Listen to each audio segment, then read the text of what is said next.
isasama na natin yung mga aligasyon ni Madriaga. Ayun ang pinakamaganda. So, maisasama natin.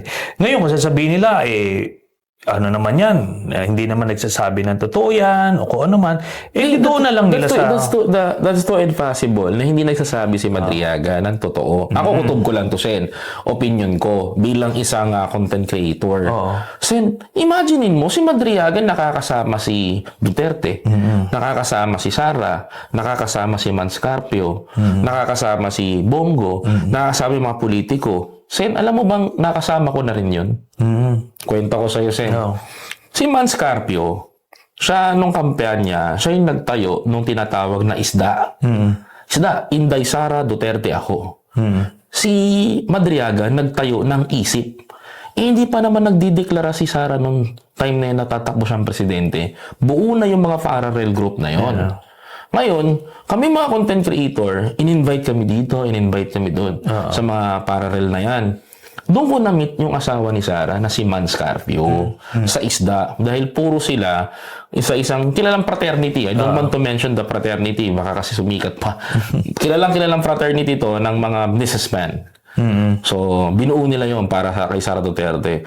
Si Isip is nagbuo nun, ang convenor, si Madriaga. Kaya, Sen, nagtataka kay Sara Duterte, dininay niya na hindi niya kilala si Madriaga. Kasi sinungaling nga Sinungaling nga sila itong mga Duterte.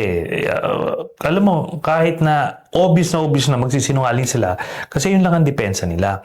Pero ito na nga, kung ano man yung opinion ninyo kay Madriaga, doon nyo sa impeachment makikita. Correct. Kung ano yun. Kasi diba? Titimbangin naman yun doon. Sila tama o mali.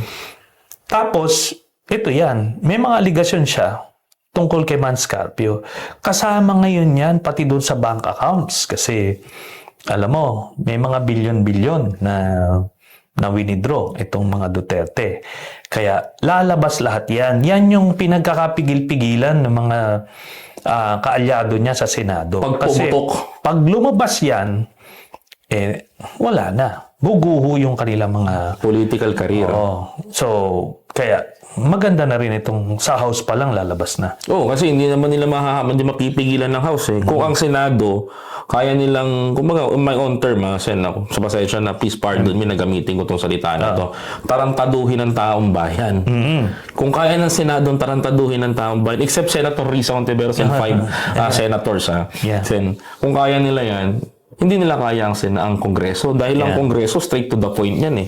Even vlogger, kinakasuhan din kami yan. At may mandato ng Korte Suprema. Sabi mismo ng Supreme Court ruling, magkakanda kayo dapat ng hearing sa House. Yun. Ganun na mangyari. Maganda sana. Tumayong mga investigator dyan. Sila Chel Jokno, Laila De Lima. Tapos para hindi maging bias. Congressman Jinky Luistro yung chairman niya. Ayun ang maganda doon. Kaya, may kita natin, wala kang mga Marcoleta dyan, mga Aimee, mga Alan na ako na lang gagamit sa Epal. At saka guguluhin yung proceedings para lang mapagpagpan. Kung ano sinasabi. Diba? So, ito ngayon yung magandang opportunity dyan. Kaya, Sen, magandang talaga na sa Congress gawin ito. Kung pag-uusapan ng tao. Sen, patansya mo, sinong organization ng unang magpa-file? Kasi balita ko, may 3 paksa na magpa-file The last time, kami nila Senator, kami nila Congressman Laila De Lima, nila Kong Percy Sendanya, ng Magdalo Party List, kasama natin. Diba? Nag-file kami doon. Pati mga pare. Nung unang impeachment. Ngayon kaya, mauulit kaya na sila ulit ang magpa-file? Palagay ko sila pa rin. At kasi, di ba, kung consistent ka sa advocacy mo, naudlot nga doon, hindi nila pwede matakasan kasi ito. At they owe it to the Filipino people na lumabas yung katotohanan. Even sila Sara Duterte, di ba? Sinasabi nila nung panahon nila, kung wala ka namang kasalanan, bakit ka matatakot? Correct. Bakit ka magtatago? Ito ngayon, lalabas yan dyan, di ba? Pakita nila sa mga supporters nila na hindi totoo yung mga aligasyon ko na bank accounts, di ba, na may link sila sa mga drug lord. Doon magkakaalaman. Kasi nga, Sen, isa rin niya sa tina-target ko eh. Matagal mo na kasing nilalaban itong mga bank accounts ng mga Duterte. Matagal mo na itong inilalaban sa publiko. Nakita namin talaga yan. And nakita rin namin kung paano mag-amok yung matandang Duterte sa Netherlands ngayon. Talagang ako naniniwala ako na may bank accounts. Ako, even ang tao naniniwala na ngayon na talagang may bank accounts ito na tinatago. Kasi malalaman na eh. Kumbaga, dito na tayo sa exciting part ba, Sen? Tsaka nakita mo yung singit ko lang. Nakita mo kung paano siya mag-react. Oo. Halos, alam mo nung sa Quadcom. Nagigigil. Oo. Tinanong lang naman siya innocently ni Congressman JJ Suarez na baka okay sa'yo na dito na. Sabi niya, di ba kung malinis ka, sige, amin na yan. Pirmahan ko yan. Oo. Pakita mo sa tao mo, mga mo. Dahil pa-alibay dun eh. Dahil pa-alibay, may sasampalin pa raw ako. Ng microphone. Tapos nung sinabi kong, sige, ayaw pa rin. Kumaga, lahat ginawa para pigilin yun. Pero ito pa rin. Dito pa rin tayo pupunta.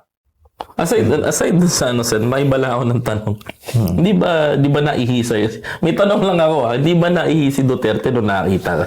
Hindi ba pa rin CR? No, medyo ramdam ko na medyo alangan siya. Nung una kasi, bago ko pumasok doon, talagang sinisigaan niya iba't ibang mga congressman. Kasi siyempre mga congressman, meron silang mga rules, di ba? May etiquette sila, sinusunod. Siya wala binabalahura niya kahit na Parang nanginig yung kolduroy na ni Duterte nung nakita ka.